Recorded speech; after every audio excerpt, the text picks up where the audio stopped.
Guide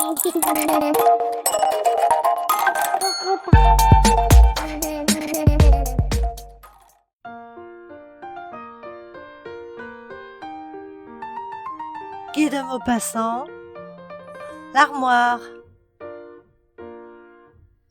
On parlait de filles après dîner, car de quoi parler entre hommes. Un de nous dit « Tiens, il m'est arrivé une drôle d'histoire à ce sujet. » Et il conta.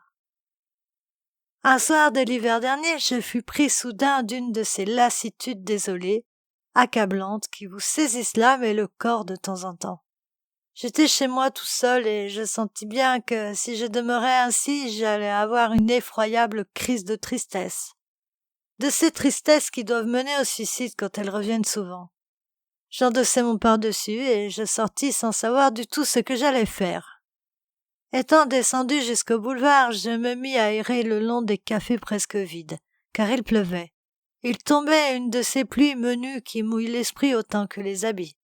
Non pas une de ces bonnes pluies d'averse, s'abattant en cascade et jetant sous les portes cochères les passants essoufflés, mais une de ces pluies si fines qu'on ne sent point les gouttes, une de ces pluies humides qui déposent incessamment sur vous d'imperceptibles gouttelettes et couvrent bientôt les habits d'une mousse d'eau glacée et pénétrante. Que faire? J'allais, je revenais, cherchant où passer 2 heures, et découvrant pour la première fois qu'il n'y a pas un endroit de distraction dans Paris le soir. Le long promenoir en fer à cheval ne contenait que des individus de peu, dont la race commune apparaissait dans la démarche, dans le vêtement, dans la coupe des cheveux et de la barbe, dans le chapeau, dans le teint. C'est à peine si on apercevait de temps en temps un homme qu'on devina lavé, parfaitement lavé et dont tout l'habillement eut un air d'ensemble. Quant aux filles, toujours les mêmes, les affreux suies que vous connaissez, laides, fatiguées, pendantes et allant de leurs pas de chasse avec cet air de dédain imbécile qu'elles prennent, je ne sais pourquoi. Je me disais que, vraiment, pas une de ces créatures avachies, graisseuses plutôt que grasses, bouffites d'ici et maigres de là, avec des bedaines de chanoine et des jambes des chassiers cagneux, ne valaient le louis qu'elles obtiennent à grand-peine après en avoir demandé 5. Mais soudain, j'en aperçus une petite qui me parut gentille, pas toute jeune, mais fraîche, drôlette, provocante. Je l'arrêtai et, bêtement, sans réfléchir, je fis mon prix pour la nuit. Je ne voulais pas rentrer chez moi seul, tout seul. J'aimais encore mieux la compagnie et l'étreinte de cette drôlesse. Et je la suivis. Elle habitait une grande maison rue des Martyrs. Le gaz était éteint déjà dans l'escalier. Je montai lentement, allumant d'instant en instant une allumette bougie, heurtant les marches du pied, trébuchant et mécontent derrière la jupe dont j'entendais le bruit devant moi.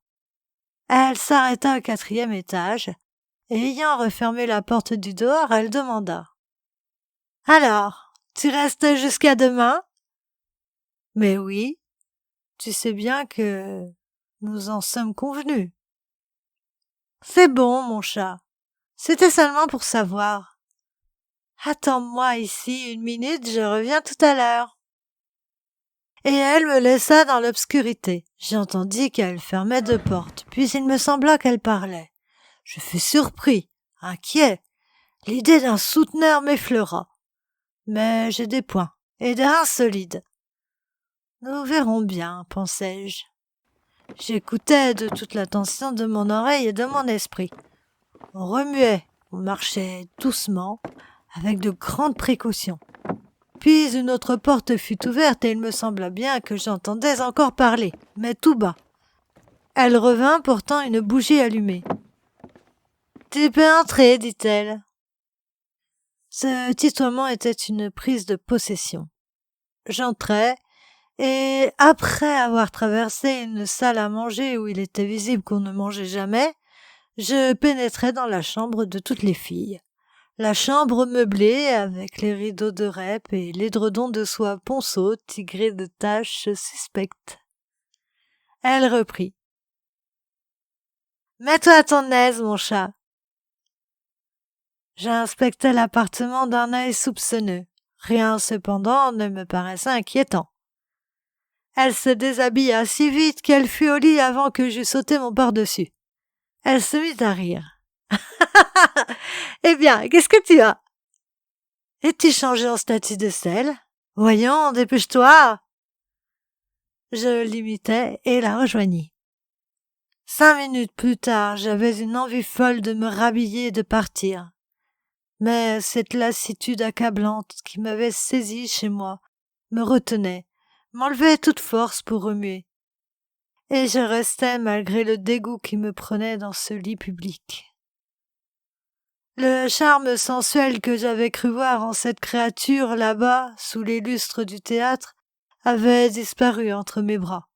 Et je n'avais plus contre moi, chair à chair, que la fille vulgaire, pareille à toutes, dont le baiser indifférent et complaisant avait un arrière-goût d'ail. Je me mis à lui parler. « Y a-t-il longtemps que tu habites ici ?» lui dis-je. « Voilà 6 mois passés au 15 janvier. »« Où étais-tu avant ça ?»« J'étais rue Clausel.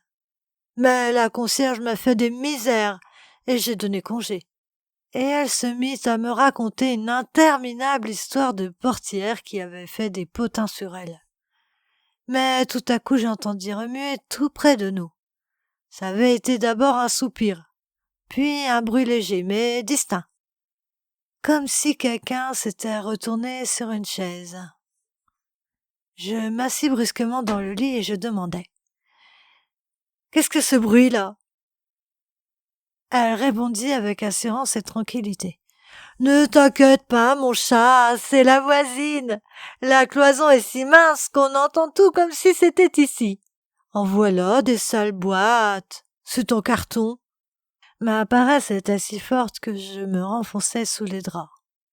Et nous nous remîmes à causer.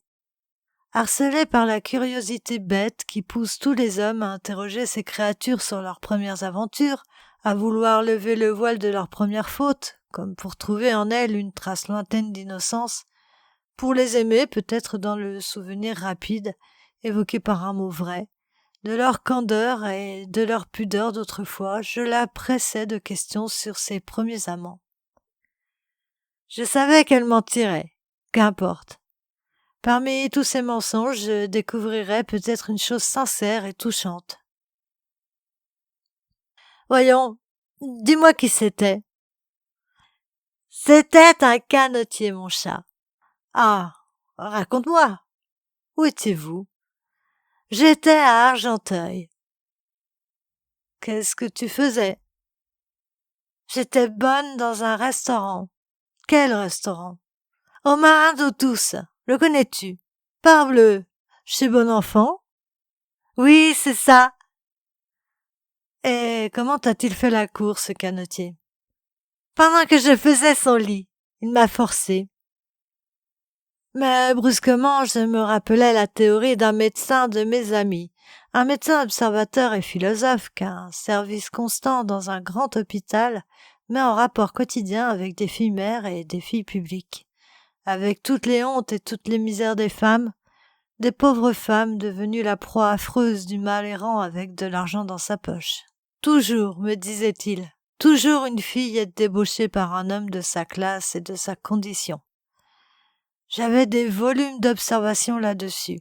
On accuse les riches de vouloir cueillir la fleur d'innocence des enfants du peuple. Ce n'est pas vrai. Les riches payent le bouquet cueilli. Ils en cueillent aussi, mais sur les secondes floraisons. Ils ne les coupent jamais sur la première.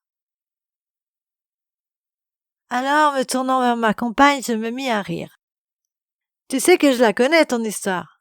Ce n'est pas le canotier qui t'a connu le premier. Oh, si, mon chat, je te jure. Tu mens, ma chatte. Oh non, je te promets. Tu mens, allons, dis-moi tout. Elle semblait hésiter, étonnée. Je repris. Je suis sorcier, ma belle enfant. Je suis somnambule. Si tu ne me dis pas la vérité, je vais t'endormir et je la saurai. Elle eut peur, étant stupide comme c'est pareil, elle balbutia. « Comment l'as-tu deviné ?» Je repris. « Allons, parle. » « Oh, la première fois, ça ne fut presque rien. C'était la fête du pays. On avait fait venir un chef d'extra, monsieur Alexandre. Dès qu'il est arrivé, il a fait tout ce qu'il a voulu dans la maison. Il commandait à tout le monde, au patron, à la patronne, comme s'il avait été un roi. C'était un grand bel homme qui ne tenait pas en place devant son fourneau.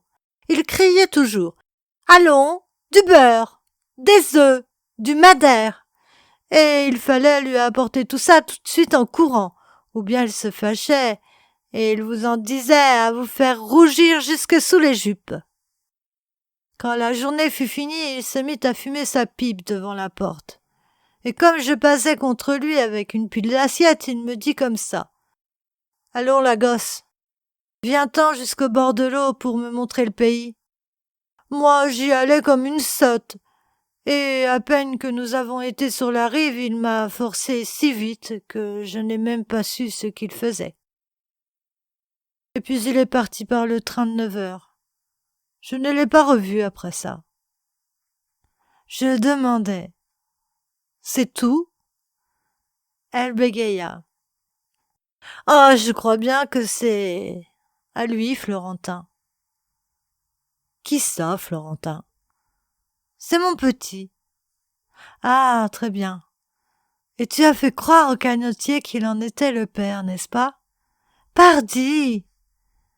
Il avait de l'argent, le canotier ? » ?»« Oui, il m'a laissé une rente de 300 francs sur la tête de Florentin. » Je commençai à m'amuser. Je repris.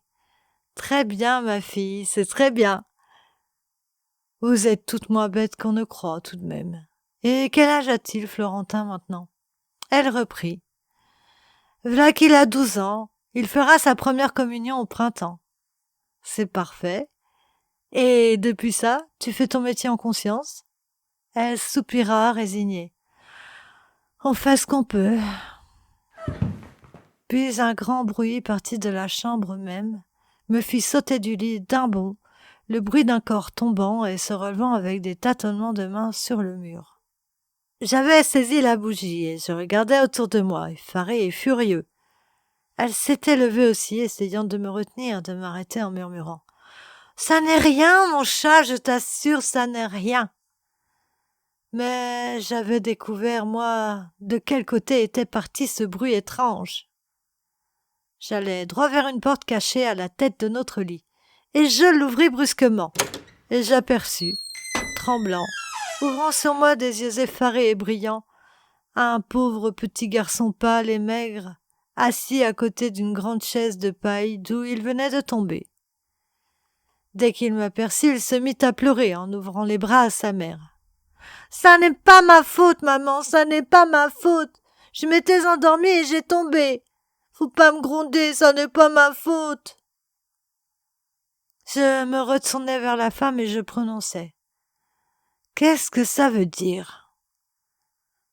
Elle semblait confuse et désolée, elle articula d'une voix entrecoupée.